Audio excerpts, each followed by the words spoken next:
What is the human rights framework in Australia?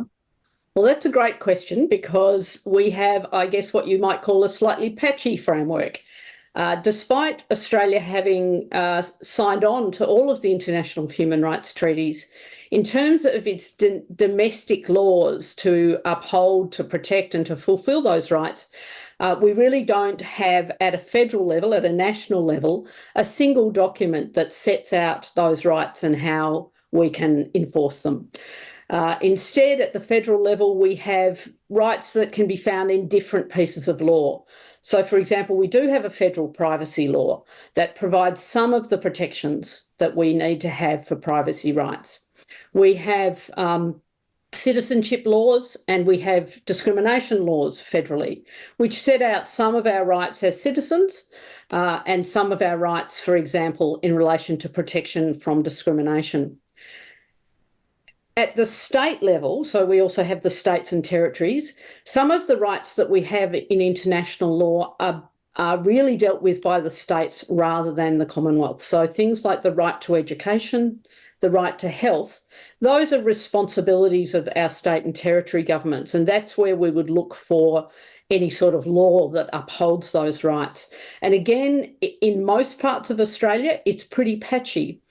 For example, the right to education is not clearly expressed in most states and territories of Australia in education laws. Some of them have an expression of a right to education as part of the principles underpinning the education law, but none of them have an enforceable right to education.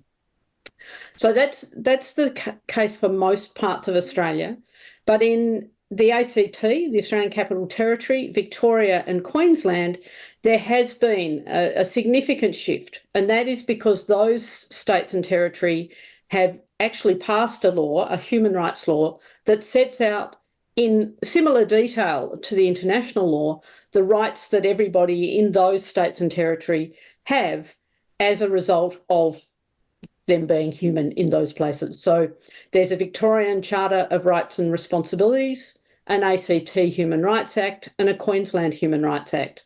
And they really have shifted the situation for people in those parts of Australia to mean that if, for example, your right to education was undermined in one of those places, you could potentially assert that right through a legal action. For the rest of us in Australia, unfortunately, we rely on that patchwork of protections, and some things are just not clearly covered at all.